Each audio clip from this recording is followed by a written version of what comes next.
What's happening, y'all? This your boy Dub, the O-line guru. Appreciate it for tapping in with me. I know I ain't been around the last couple of days. I done had a lot of personal stuff going on. I done had a lot of things I had to do. Lucky for you and lucky for me, I got some new equipment for us so I can really up the ante a little bit. You know what I'm saying? New effects, a lot of cool things. I'm really working hard. You know what I'm saying, son? But for real, I got a few new things I want to add to it. Hopefully, make it a little bit more palatable, a little bit more interesting, a little bit more clear, a lot better. So just stay locked in with me. Make sure y'all like, subscribe, and comment. Just please like, subscribe, and comment. So for the topic for today, we're going to talk about why the offensive line for the Philadelphia Eagles had so many penalties. And I had a lot of penalties, especially this last game. I believe they had 3 in the first half, 3 in the first quarter, actually, for a legal man downfield.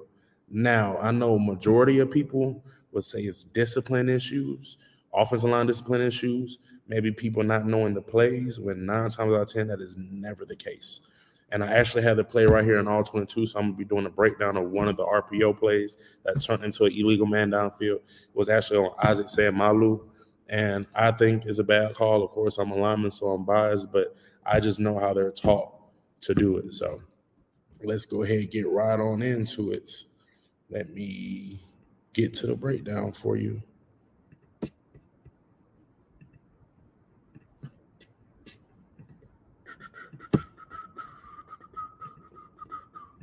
Here we go. Let's get on right on into it. Let's hop right on in. This play right here. So as you see right now, make sure this is the correct play. There we go. Here we go. So as you see right now, we have an end, a 3 technique, a 2IG, then we have another end, 2 backers, and this is RPO. So the O-line is blocking zone, essentially, leaving the end free. That's one of the read guys. So what it is Lane Johnson will be locked on right here. These two, Jason Kelsey and Isaac Malu, are working for the stack right here to this backer. They're also, Leonard Dickerson is going to cut off this 2-hour G and really get a nice tight reach on him. And Malata is working up for this backer right here. And this is for the give.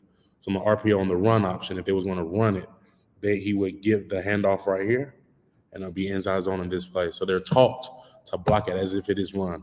So let's watch it from this angle and see what happens. See the motion. You see him bump over. You see right here the 3 bump over to a G, and he tells the other defensive lineman to bump over, but he doesn't do it. That is one of the reasons why I believe they were supposed to bump over. I think it was a mistake on the defensive part, but the offensive line still block it the way that you would block zone anyway. This is a G. The center should not. I think Kelsey probably could. Maybe he could, but if he can't, they're more than likely would double team to this backer because that's a hard block for most centers.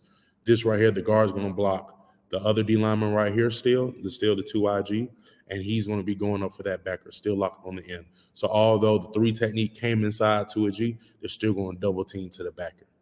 Now, some offensive line coaches would like for that center to try to snatch that, but since it's a G, that's a tight block. Most of them won't tell them to double team it. If it was a shade, maybe, but let's see. Boom, they block it correctly. Let's see it from the other angle. May I remind you, when it is RPO, you are taught to block it as if it is the run. So let's say you are taught to block it as if the run, but the rule says you can't go 3 yards downfield. So let's say the ball is right here before the line of scrimmage, before this line right here. So it is 1, 2. This will be considered 3 yards downfield around this area right here. So let's see what Isaac Malu ends up at. May I remind you, though, a lot of people will say this is a mistake by the O-lineman, a blown assignment, a confusion, running the run play while it's a pass. This is actually what most linemen, 9 out of 10, are taught to do. Now, they are kind of aware that is an RPO, but you have to block the run. And it's very hard to block the run, not full speed. So let's see what happens right here. 3 technique bumps over to a G. He tells him to bump over. 3 technique bumps over to a G. He tells him to bump over, but he doesn't do it. Maybe he doesn't see the call. Maybe he's wrong. Maybe he don't get it. But these guys still block it perfectly. Like I say, he covers this up right here. He gets his hat right here. He works right here. Kelsey tries to get his hat right over here to take this over while he bumps and get there, and then he gets right here. So we'll see how this plays out. As you can see, Kelsey takes a good step working right here. He cuts this off right here. Landon Dickerson, this guy right here is working for the backer. Hurts is reading the end. Isaac Sayamalu eyes is up. Lane Johnson has this guy right here. Kelsey gets there. Isaac Sayamalu comes upfield. He ends up pretty close where I say the mark would be. I think that's a tough call. Obviously, the refs wanted to make it a very important part to make sure they enforce that rule for this game because they called it 3 times in the first half. I want to say they called it 4 times the entire game. So they called it a good bit, and this is a call that they usually don't call as much. Let's watch the side view. Let's see where he ends up at. So the ball's right here before the line. So 1, 2, 3. Let's see how far Isaac Sayamalu goes downfield. Bam. Put him on his backside shoulder, climbs to the backer. I mean, I think he's pretty close. I think that's a tight call. I don't think it's nearly as egregious as most of them that are called. The ones that are called are usually more obvious, I would say. But being that is the rules, that is the rules. But that is the reason why, and that is how offensive linemen tend to get illegal man downfield calls. They even get it sometimes. Hold on, let me get back here. Even sometimes they call illegal man downfield on screen plays as well. They can call it on the screen play because on a lot of times on screen plays, they tell you to go flat down the line of scrimmage and then climb up for the corner or go to the safety if it's already taken care of. So one of the plays, Lane Johnson was going flat down the line of scrimmage. The 2 guys are taken care of. So he was climbing up for the next guy to block. So that was an illegal man downfield. So all the times Philly did break the rule, supposedly, I'm sure they was doing what they was coached. It's kind of unfortunate as offensive lineman to get that call because you know how you are coached, but some things you just can't control. And now next time when you see your team do an RPO, let's say you see the Jacksonville Jaguars or you might see Lamar Jackson and the Ravens do an RPO, look and see what your offensive lineman is doing. And if you get the call, look and see the 3 yards pass. And every single time they do it is not because they just blew the play. It's not because they thought it was a pass. I mean, they thought it was a run, paid it was a pass. That's most of the time what they was coached to do. So cut them a little slack. There we go. That's the breakdown for you guys. Hopefully I gave you some insight a little bit on why Philadelphia offensive line had so many penalties this past week and been having a little bit penalties here and there the week before as well.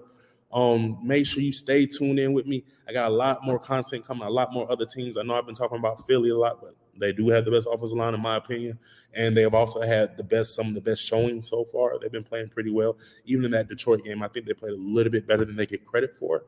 So make sure you stay tuned in. I got a couple breakdowns of the Pat McAfee show. He had Baldy on there. Baldy said some real gems on there. A lot of things about the credit O-linemen don't get. We get a lot of the blame, but we don't get no credit. I feel like he was really talking, so I'm going to do one of them breakdowns. And Pat McAfee also had another ex-player, now head coach, doing some O-line breakdowns. I'm going to break down what he was doing and showing what he meant by some of the things he was saying. So once again, please like, subscribe, comment. Thank you for tuning in with your boy. I really appreciate it.